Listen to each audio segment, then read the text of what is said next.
Start करते हैं।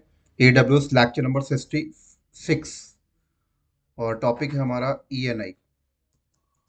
ENI stand for elastic network interface card. ठीक है, बहुत इंपॉर्टेंट है ये। समझते हैं हम लोग इसको डिटेल्स में। ठीक है, देखो, अगर हम लोग देखें, आप ऑन प्रोमाइसिस में अगर हम लोग देखें तो आपने अगर कोई भी हार्डवेयर बाय करते हो, चाहे फिर वो लैपटॉप हो या डेस्कटॉप हो या सर्वर, उसमें एक डिफॉल्ट इंटरफेस कार्ड लगा होता है। ठीक है, डिफॉल्ट इंटरफेस कार्ड लगा होता है। कई कई सर्वर्स में दो दो इंटरफेस कार्ड भी लगे होते हैं, तीन तीन इंटरफेस कार्ड भी लगे होते हैं। डिपेंड करता है सर्वर आप किस कॉन्फ़िगरेशन का ले रहे हो। तो सेम यहाँ पर अगर हम लोग देखें AWS क्लाउड में आके, तो AWS क्लाउड में आप अगर कोई भी इंस्टेंस क्रिएट करते हो तो यहाँ पर भी वही केस है। इंटरफेस कार्ड यहाँ पे भी आपको मिलता है और एक से ज़्यादा मिलता है। बस ये कि यहाँ पर वो जो इंटरफेस कार्ड मिलता है वो एज अ वर्चुअल होता है। तो फॉर एग्जाम्पल मान लो इसमें एक इंटरफेस कार्ड लगा हुआ है और जिसका नाम ये लिख के आ रहा है ETH 0। ठीक है, ETH 0। तो आप चाहो तो इस पे एक से ज्यादा इंटरफेस कार्ड भी यहाँ पे लगा सकते हो। इसका नाम आ गया ETH 1, एक से ज्यादा लगाया मैंने। ठीक है, और भी लगा सकते हो, इसका नाम हो जाएगा ETH 2। अब कितने इंटरफेस कार्ड लगा सकते हैं एक इंस्टेंस पे, ये चीज डिपेंड करती है इंस्टेंस के टाइप पे। अगर बड़े बड़े टाइप का इंस्टेंस है तो ज्यादा इंटरफेस कार्ड सपोर्ट करेगा। ठीक है, अब एक चीज ध्यान रखो, जब आप इंस्टेंस को क्रिएट करते हो तो उस टाइम पर जो डिफॉल्ट इंटरफेस कार्ड आपको मिलता है, ठीक है, जो पहले से लगा होता है उसको कहते हैं डिफॉल्ट इंटरफेस कार्ड। और वो as a primary interface card कहलाता है। बाकी आप जितने लगाओगे वो सेकेंडरी इंटरफेस कार्ड का हिस्सा होता है। सबसे इंपॉर्टेंट पॉइंट यहाँ पर ये है इंटरव्यू का कि प्राइमरी इंटरफेस कार्ड और डिफॉल्ट इंटरफेस कार्ड को आप डी डिटैच नहीं कर सकते EC2 इंस्टेंस से। ठीक है, ये पॉइंट नोट कर लिया। ETH 0 डिफॉल्ट इंटरफेस कार्ड है, मैं इस इंस्टेंस से इसको डिटैच नहीं कर सकता। बट इसके अलावा जितने भी इंटरफेस कार्ड मैं लगाता हूं उसको मैं डिटैच कर सकता हूं, डिटैच करके किसी और इंस्टेंस के साथ भी लगा सकता हूं। तो इसका बेनिफिट क्या होगा डिटैच करके किसी और इंस्टेंस के साथ लगाने का, मतलब क्या है समझो। देखो, आपने एक इंस्टेंस क्रिएट किया, उसमें डिफॉल्ट इंटरफेस कार्ड आपको मिला ETH 0। ठीक है, ETH 0 इंटरफेस कार्ड मिला, उस पे IP ये मिल गया, मान लो 10.125.170 ये IP मिल गया। ठीक है, ये IP मिल गया। अब क्या हो रहा है, इसको आपने ऐसे पब्लिक IP दे दिया है एक, तो ये इसको एक पब्लिक IP मिल गया 100.200.10.125, और ये हो गया इंटरनेट से मैप्ड। इस पे आपका वेबसाइट चल रहा है। ठीक है, ये इंटरनेट पे बंदे बैठे हुए हैं,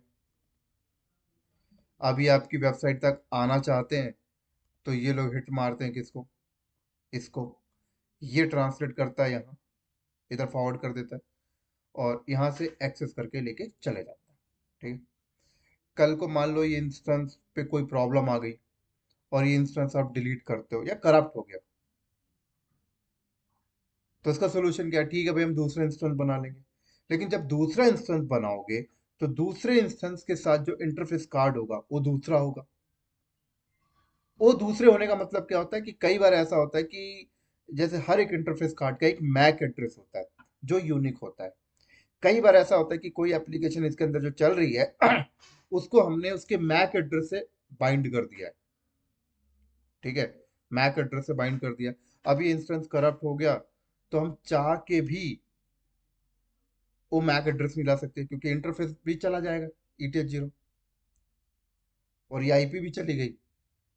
चलो आपने बैकअप सेपर बैकअप वगैरह रखा भी है तो ठीक है, आप बोलोगे बैकअप अगर आपने रखा है तो आप एक दूसरा इंस्टेंस तैयार करोगे, उस पर बैकअप रिस्टोर करोगे, और रिस्टोर करके इस पे भी ETH 0 इंटरफेस आएगा राइट, लेकिन मैक एड्रेस वो नहीं आएगा। तो वही है कि एप्लीकेशन को फिर मैक के साथ बाइंड करना पड़ेगा, आईपी भी चेंज हो जाएगी, वो आईपी नहीं होगी जो आईपी यहाँ पे थी। मान लो आईपी चेंज हो गई, मान लो खुदा ना खास्ता आपने कुछ सेटिंग कर रखा है, आईपी भी आप वापस लेके आ जाते हो।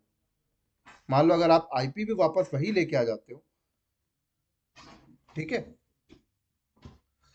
बट मैक एड्रेस आप वही नहीं ला पाओगे। तो मान लो आईपी भी अगर आपकी वापस वो वाली नहीं आती है, आपने ऐसी कोई सेटिंग नहीं करी है कि वही आईपी मिल जाए आपको, तो आपने इंस्टेंस क्रिएट करोगे, नया इंटरफेस कार्ड आएगा, नई आईपी आएगी, राइट, फिर उसको आप दोबारा इसके साथ बाइंड करते रहोगे, दोबारा परेशान होगे बाइंड करने के लिए, नई आईपी को इसके साथ बाइंड करोगे क्योंकि आईपी इसके साथ बाइंड है। यहीं पे अगर हम ऐसा करें कि हम जब इंस्टेंस क्रिएट करें तो उसके साथ जो डिफॉल्ट इंटरफेस कार्ड हमें मिलता है, उस इंटरफेस कार्ड को हम ऐसा लगे रहने दें, उस पर कुछ नहीं करेंगे, उसको सिर्फ यूज करेंगे रिमोट वगैरह लेने के लिए बस।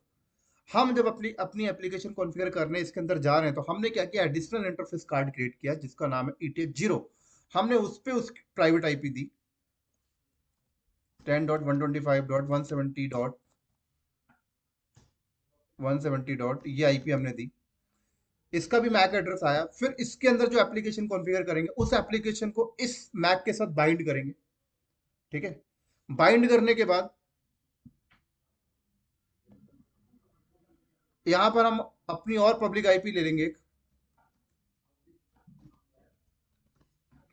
ठीक है, इसको उसके साथ बाइंड कर देंगे और कस्टमर को बोलेंगे कि आप इसको हिट करो, ये यहाँ पे आएगा, अंदर जाके एप्लीकेशन प्रोवाइड कर देगा जो भी वेबसाइट वगैरह। कल को अगर एक्सीडेंट होता है, ये इंस्टेंस करप्ट होता है, क्रैश होता है, कुछ भी होता है, तो कोई प्रॉब्लम नहीं, हम एक नया इंस्टेंस क्रिएट करेंगे, एक नया इंस्टेंस क्रिएट करेंगे। अब नए इंस्टेंस में जो डिफॉल्ट इंटरफेस कार्ड आएगा उससे हमें कोई मतलब नहीं है, उस पर हम कुछ चला भी नहीं रहते, आता भी है ETH0, कोई दिक्कत नहीं है, ठीक है। ETH0 नया इंटरफेस कार्ड है, नया मैक एड्रेस है, नई आईपी, कोई प्रॉब्लम नहीं है। हमारा ये जो ETH1 इंटरफेस कार्ड था जो इसके साथ अटैच था ना, हम कुछ नहीं करेंगे, इसके इससे डिटैच करेंगे और डिटैच करके हम इस इंटरफेस कार्ड को यहाँ पे अटैच कर लेंगे, बात खत्म। और एप्लीकेशन डेटा बैकअप रखा है तो रिस्टोर कर देंगे। तो कहने का मतलब ये कि जो एक इंस्टेंस के ऊपर जितने भी आप एडिशनल इंटरफेस कार्ड लगाते हो उसको आप एक इंस्टेंस से डिटैच करके अनदर इंस्टेंस पे अटैच कर सकते हो, ये फैसिलिटी आपको मिलती है। सेम काइंड ऑफ थिंग यार, जैसे आपने मार्केट से लैपटॉप बाय किया, लैपटॉप में जो डिफॉल्ट नेटवर्क कार्ड होता है, राइट, नेटवर्क पोर्ट होता है, उसको आप डिटैच नहीं कर सकते ना, लेकिन कल को ऐसा हो सकता है कि आपने मार्केट से एडिशनल नेटवर्क आपने कार्ड खरीदा USB 2 RJ45, तो उसको तो आप एक इंस्टेंस एक लैपटॉप से निकाल के दूसरे लैपटॉप में लगा सकते हो ना, सेम काइंड ऑफ थिंग है। तो आप इस इंटरफेस कार्ड को भी एक इंस्टेंस से डिटैच करके अटैच कर सकते हैं। इसका बेनिफिट्स क्या मैंने आपको बताया, राइट। एक मिनट होल्ड करना, एक कॉल आ रहा है, सॉरी, समझ आ गई मेरी बात यहाँ पे। तो इंडस्ट्री में यूज करते हैं लोग इसको भी, एक मिनट होल्ड, सॉरी, समझ आई बात यहाँ पे, ठीक है। तो आप इंस्टेंस क्रिएट करो, उस पे जो डिफॉल्ट इंटरफेस का आता है ETH0, पब्लिक आईपी भी उस पे देना है तो दो, उस पे कोई एप्लीकेशन मत कनेक्ट करो, उसको एज सच के तौर पे यूज कर लो, एक नया इंटरफेस कार्ड लगाओ, एप्लीकेशन कॉन्फ़िगर करो तो उसको उसके साथ बाइंड कर दो। अब ये चीज कैसे करते हैं पता है, जब भी आप कोई एप्लीकेशन कॉन्फ़िगर करते हो ना, कोई भी एप्लीकेशन इंस्टॉल कर रहे हो अपने सर्वर के अंदर, तो उसकी कॉन्फ़िगरेशन फाइल के अंदर जाने जाने के बाद पता हम ये डिफाइन कर सकते हैं कि हम ना उसको किस इंटरफेस से ट्रैफिक को मंगाना चाहते हैं, किस आईपी के साथ बाइंड करना चाहते हैं। तो आप सेकेंडरी इंटरफेस की जो आईपी उसके साथ बाइंड करो। बेनिफिट्स क्या मैंने आपको बता दिया, कल को अगर एक्सीडेंट होता है तो आपका एक नया इंस्टेंस बना के डेटा को रिस्टोर करके आप वही इंटरफेस कार्ड को वापस इधर अटैच कर लेंगे, तो ट्रैफिक आपकी क्या होगी, रीडायरेक्ट हो जाएगी, है ना। कस्टमर को फील ही नहीं होने वाला कि ऐसा कुछ हुआ था, आपको भी फील नहीं होना, ट्रैफिक रीडायरेक्ट हो गई, समझ आई। तो अच्छा कॉन्सेप्ट है ये। दूसरा एक और बेनिफिट है कि देखो, अगर आप थोड़ा सा AWS में आगे लेवल पे जब जाओगे ना, तो इसकी भी यूज नहीं बढ़ाएगा, पता है। थोड़ा सा नेक्स्ट लेवल पे जाओगे, लोड बैलेंसर तक जाओगे, ऑटो स्केलिंग तक जाओगे ना, तो आप बोलोगे ये तो बच्चों वाला खेल है यार, ये कौन यूज करेगा कंपनी में, ये थिंकिंग आ जाएगी। ठीक है, क्योंकि इसके और भी अल्टरनेट अल्टरनेट इससे अच्छे अच्छे सॉल्यूशंस हैं हमारे पास, तो इस सॉल्यूशन को नहीं यूज करेंगे आगे चल के, बट अभी क्यों डिस्कस कर रहे हैं, काइंड ऑफ एक नॉलेज पॉइंट ऑफ व्यू से। ठीक है, क्योंकि लोड बैलेंसर जैसा सेटअप लगाओगे तो कॉस्टली पड़ेगा, लेकिन जब छोटे लेवल की बात आती है यार, सिर्फ किसी को टेस्टिंग करके दिखाना है कम प्राइस में, तो यूज कर सकते हो ये। अभी और इसके फीचर समझाता हूँ आपको, कहीं ना कहीं बेनिफिट तो आ ही जाएगा। सॉरी, एक और बेनिफिट दिखाता हूँ, देखो। अब मान लो आप लोड बैलेंसर आपके पास नहीं है, नहीं नहीं है का मतलब क्या है, आप यूज नहीं करना चाहते, कॉस्ट को लेके कुछ भी है, आप एक छोटे लेवल पे सेटअप कर रहे हो, मैं चाहता हूँ कि यार इंस्टेंस छोटे लेवल पे सेटअप कर रहा हूँ मैं, मेरे पास लोड बैलेंसर जैसी चीजें नहीं है, मैं इंस्टेंस के अंदर ही नेटवर्क कार्ड के बेस पे लोड बैलेंसिंग करा सकता हूँ, पता है, नेटवर्क कार्ड के बेस पे। अब नेटवर्क कार्ड के बेस का मतलब क्या होता है, देखो कई बार ऐसा होता है कि आपने इंस्टेंस बहुत बड़े कॉन्फ़िगरेशन का लगा लिया, आपको ऐसा लगता है कि यार इस इंस्टेंस में बहुत ट्रैफिक आने वाला है, मेरे पास लोड बैलेंसर मुझे यूज नहीं करना। तो जब आप लोड बैलेंसर यूज नहीं करना चाहते तो आप छोटे छोटे इंस्टेंस नहीं ले रहे, आपने बड़ा कॉन्फ़िगरेशन का इंस्टेंस ले लिया। लेकिन जब बड़ा कॉन्फ़िगरेशन का आपने इंस्टेंस ले लिया, आपने उसमें एक इंटरफेस कार्ड लगाया, राइट। अब उस इंटरफेस कार्ड की भी एक लिमिट होगी कि at the moment of time वो इंटरफेस कार्ड से कितना ट्रैफिक इन होगा और कितना ट्रैफिक आउट होगा। इंटरफेस कार्ड मतलब क्या होता है कि आपके इंस्टेंस के अंदर जाने का गेट, इंटरफेस कार्ड वही है। तो अगर इंस्टेंस कितना भी बड़ा है, कितनी भी बड़ी कॉन्फ़िगरेशन का है, लेकिन अगर गेट छोटा है तो कहीं ना कहीं प्रॉब्लम्स आती है स्पीड को लेके, राइट। आप अगर बहुत बड़े स्टेडियम में हो, आपको पता है कि उस स्टेडियम में 1 लाख लोग एक साथ आ सकते हैं, बट अगर गेट ही छोटा है तो भीड़ तो तब भी होगी। तो क्या करा जाता है इसका सोल्यूशन, नंबर ऑफ गेट्स लगा देते हैं, है ना, इनकमिंग और आउटगोइंग के टाइम पे ट्रैफिक ना हो। तो सेम काइंड ऑफ थिंग है कि आपको ऐसा लगता है कि यार मेरा इंस्टेंस बड़ा है, एप्लीकेशन हैंडल कर सकता है हैवी ट्रैफिक को, बट गेट की वजह से प्रॉब्लम आ रही है, राइट। तो आप दो दो गेट लगा सकते हो। तो आप क्या करते हो, दो दो गेट आपने लगा लिया, इंटरफेस 1 और इंटरफेस 0 और इंटरफेस 1, दोनों में आईपी कॉन्फ़िगर कर लो। ठीक है, अब इसकी भी प्राइवेट आईपी होगी, इसकी भी प्राइवेट आईपी होगी। मान लो इसकी प्राइवेट आईपी है 10.125.170.1.100, इसकी प्राइवेट आईपी है 10.125.171.102। ठीक है, इसको इस दोनों को एक एक पब्लिक आईपी दे दो, देखो सेटअप बता रहा हूँ मैं, दोनों को एक एक पब्लिक आईपी दे दो। इसको मैंने पब्लिक आईपी दे दिया, मान लो 100.124. ये पब्लिक आईपी मैंने इसको दे दिया।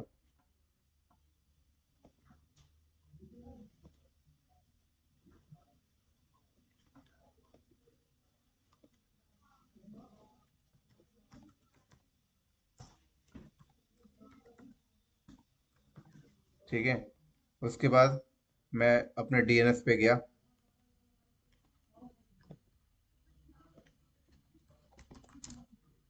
और अपने डीएनएस पे जाने के बाद दोनों की एंट्री मार दी मैंने यहाँ पर, एक ही नाम के अगेंस्ट। नाम मेरा मान लो ये है www.technicalcloudknowledge.com।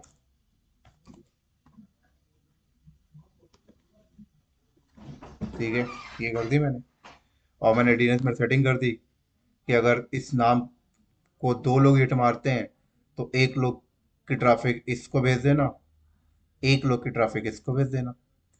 तो दो लोग हिट मारते हैं तो एक ट्रैफिक इधर आती है, तो इससे मैप्ड है, ये आईपी इस ईटी 0 की है, ऐसे अंदर चला जाएगा। दूसरे लोग की ट्रैफिक आती है तो डीएनएस को मैंने बोला कि इसको दे देना, ये आईपी इसके साथ मैप्ड है, ये इस गेट से अंदर चले जाएगा, तो एक नंबर ऑफ गेट। तो देखो आपने इंटरफेस बेस पे बैलेंसिंग करा सकते हो, पता है, ये फीचर्स भी है। तो छोटे छोटे इंपॉर्टेंट पॉइंट है, समझते जाओ इसको। ठीक है, दूसरी चीज और देखो, कई बार आपको इस चीज की भी नीड पड़ सकती है इंडस्ट्री में।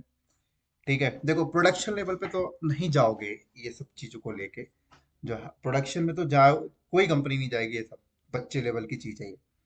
बट अगर सेल्फ लर्निंग की बात करें, एक कंपनी में टेस्टिंग की बात करें, तो वहां पर आप यूज कर सकते हो ये सारी चीजों को। ठीक है। एक नॉलेज की बात करें, आप एक इंटरव्यूअर हो, एडब्ल्यूएस में इंटरव्यू लेते हो, राइट, तो ऊपर ऊपर की चीजें तो बहुत सारे लोग रट के आ जाते हैं, एक्सप्लेन कर देते हैं, पता कैसे चलेगा कि कौन बंदा इन डेप्थ नॉलेज लेके आ रहा है। तो इन टॉपिक से क्वेश्चंस निकाल कर रख सकते हो उसके सामने।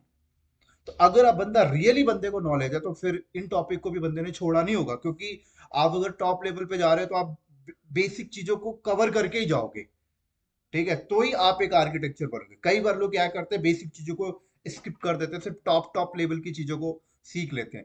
उन्हें आ तो जाता है टॉप लेवल की चीजें, काम भी करने लगते हैं, बट वही है कि कॉन्सेप्ट, फिर कॉन्सेप्ट का पूरा खिचड़ी बन जाता है। कॉन्सेप्ट उनका स्ट्रांग नहीं रहता कभी भी। लेकिन जो बंदे बिगनर से उठते हैं ना, उनका कॉन्सेप्ट स्ट्रांग होता है। समझ में आ रही? तो ये आपको ना कॉन्सेप्ट स्ट्रांग करने का हेल्प करेगा ये टॉपिक। मैं सीधा डायरेक्ट बोल रहा हूँ कि प्रोडक्शन में कोई हेल्प नहीं करने वाला, प्रोडक्शन में कोई इन सब चीजों को, बच्चे लेवल की चीजें हैं, बट फिर भी समझते हैं। यहाँ तक क्लियर होगा? ठीक है।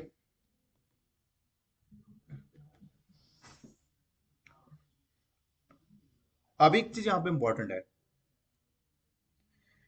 कि जब आप एडिशनल इंटरफेस कार्ड क्रिएट करोगे, ठीक है, जब आप एडिशनल इंटरफेस कार्ड को क्रिएट करोगे, तो वहां पे ना आपसे ये पूछता है कि उसको ना कौन से सबनेट में क्रिएट करना है।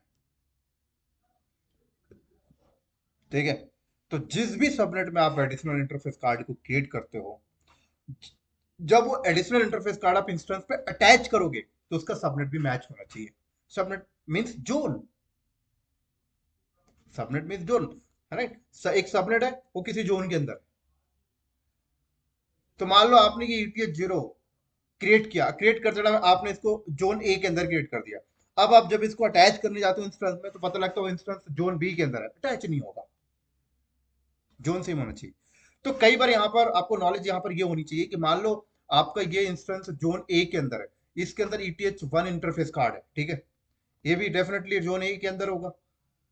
अब ये चल रहा है बढ़िया, कल कोई करप्ट हो जाता है, तो आपने एक इंस्टेंस क्रिएट किया, बट गलती से वो इंस्टेंस आपने जोन बी में क्रिएट कर दिया, तो ये इंटरफेस कार्ड इस पर अटैच ही नहीं होगा। तो ध्यान रखना है कि जो इंस्टेंस आप बना रहे हो रिकवरी के लिए, उसको भी उसी जोन में रखना, सेम जोन में। ये इंपॉर्टेंट पॉइंट है। दूसरा एक इंपॉर्टेंट चीज आपको बता देता हूँ कि आपके इंस्टेंस में जो सिक्योरिटी ग्रुप है ना, आपके इंस्टेंस में जो सिक्योरिटी ग्रुप है, ठीक है, वो इंटरफेस कार्ड के आगे होता है। पता है? यहाँ पे होता है सिक्योरिटी ग्रुप, क्योंकि ट्रैफिक तो यहीं से अंदर जाती है। अभी तक हम लोग जब सिक्योरिटी ग्रुप पढ़ रहे थे, तो हमने ये चीजें पॉइंट डिस्कस नहीं की थी, तो क्योंकि वहां पर उतनी नॉलेज लेवल पे डिस्कशन नहीं करना था। उस टाइम पे हमने सीधा बताया कि इंस्टेंस के आगे सिक्योरिटी ग्रुप लगा होता है। बात ये भी सही है, कोई यहाँ पे डाउट नहीं है। बट अगर हम थोड़ा सा इन डेप्थ की बात करें, राइट, रियल की बात करें, तो रियल ये है कि इंटरफेस कार्ड के, आपका इंस्टेंस में आपका इंटरफेस कार्ड लगा होता है, इंटरफेस कार्ड के आगे सिक्योरिटी ग्रुप लगा होता है। डेफिनेटली है, फायरवॉल भी वहीं पे होना चाहिए जहां पे आपका गेट है। फायरवॉल का मतलब क्या होता है? फायरवॉल गेट के आगे सिक्योरिटी गार्ड, यही तो है। तो ये गेट है जीरो, तो यहाँ पे फायरवॉल होता है। तो कल को अगर आप एक इंटरफेस कार्ड क्रिएट भी करते हो ना, तो उसके आगे एक सिक्योरिटी ग्रुप लगाना कंपलसरी होगा। तो आप जब इंटरफेस कार्ड क्रिएट करोगे एडिशनल, तो आपसे पूछेगा इंटरफेस कार्ड है कि आगे कौन सा सिक्योरिटी ग्रुप लगाओ। ठीक है, ध्यान रखना, क्योंकि यहीं पे आपको रोकना है किसी को, तो गेट के पास ही रोको ना। समझ आई मेरी बात यहाँ पे? चलो, अब एक चीज और इंपॉर्टेंट चीज यहाँ पे बताता हूँ कि आप जब इंस्टेंस, आपका जो इंटरफेस कार्ड है, ठीक है, अब इस इंटरफेस कार्ड से कितनी ट्रैफिक इन हो रही है, कितनी ट्रैफिक आउट हो रही है, इसका मॉनिटर अगर आपको करना है ना, तो इंटरफेस कार्ड में आपको एक वीपीसी के अंदर एक ऑप्शन होता है, उसे एनेबल करना पड़ता है, जिसको कहते हैं वीपीसी फ्लो लॉग। तो जब भी आप वीपीसी फ्लो लॉग एनेबल करोगे ना, तो आपको इंटरफेस कार्ड डिफाइन करना पड़ेगा। ठीक है, क्योंकि उसी इंटरफेस कार्ड से ट्रैफिक इन और आउट होती है। तो अगर आप ट्रैफिक इन और आउट को मॉनिटर करना चाहते हो, कितनी ट्रैफिक आ रही है, कितनी ट्रैफिक जा रही है, तो आपको इंटरफेस कार्ड में VPC flow log option enable करना पड़ेगा, जो प्रैक्टिकल्स में हम लोग देखने वाले हैं। यहां तक समझ में आ गई मेरी बात? एक और मोस्ट इंपॉर्टेंट पॉइंट बताता हूँ कि आपने देखा था जब हमने शुरू में इंस्टेंस बना रहे थे, तो वहां पर हमने एक नेटवर्क की सेटिंग में गए थे, तो हमने देखा था कि वहां पर है ना, एक सोर्स एंड डेस्टिनेशन चेक का फ्लैग आ रहा था, ठीक है। वो सोर्स और डेस्टिनेशन चेक का जो फ्लैग है ना, वो इंस्टेंस का नहीं होता, वो ETH 0 इंटरफेस कार्ड में का ही होता है।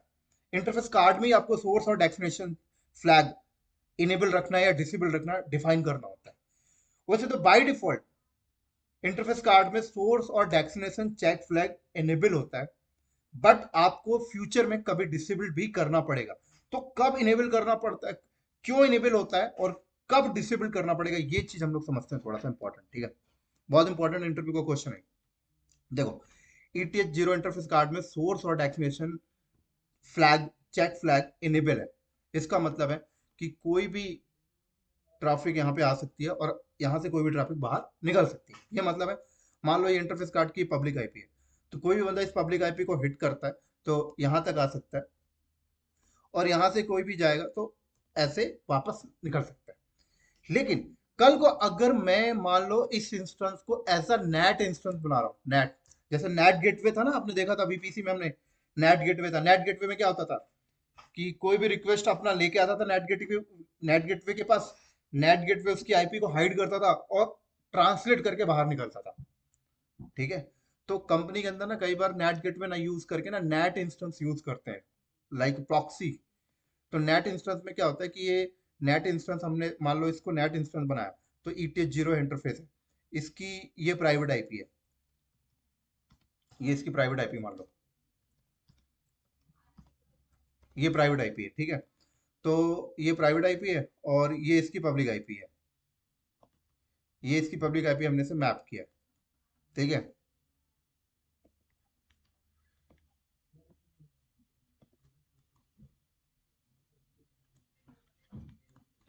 अब हमने इसको नेट इंस्टेंस बनाया।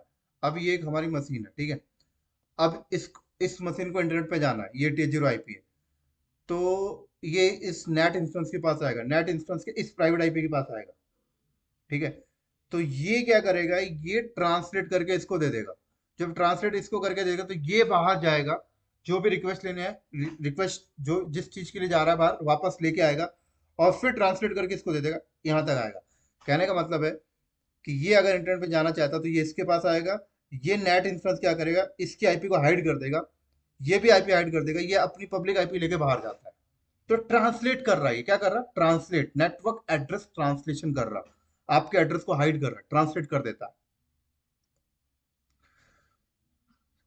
ठीक है। तो नेट इंस्टेंस के केस में ऐसा होता है कि कोई भी बंदा बाहर से इस आईपी को हिट करके अंदर तक नहीं आ पाता है, क्योंकि नेट गेटवे हो या नेट इंस्टेंस हो, उसकी जो रियल फंक्शनैलिटी होती है वो ये होती है कि बाहर से कोई भी ट्रैफिक अंदर नहीं आ सकती। अगर बाहर से कोई ट्रैफिक ओरिजिनेट होकर अंदर आ रही है तो नेट इंस्टेंस उस नेट गेटवे क्या करता था, उसको वहीं पे ब्लॉक कर देता था, क्योंकि नेट गेटवे की रियल फंक्शनैलिटी होती है कि वही ट्रैफिक अंदर आएगी जो ट्रैफिक अंदर से निकल के बाहर गई है, रिटर्न होके वही अंदर आ सकती है, यही होती है। इसका मतलब इसका मतलब यही होता है ना। नेट गेटवे हमने यही देखा था कि अंदर से कोई ट्रैफिक बाहर जा रही है इंटरनेट में, तो रिटर्न होके वही आ पाता था। कोई बंदा डायरेक्ट अगर उस पब्लिक आईपी को हिट करता था तो नेट गेटवे उसको वहां पे ब्लॉक कर देता था। तो अगर आप इसको एज अ नेट इंस्टेंस बना रहे हो तो ये प्रॉपर नेट इंस्टेंस तभी बन पाएगा जब आप अपने इंटरफेस कार्ड पे जाके source and destination check flag को डिसेबल्ड करोगे।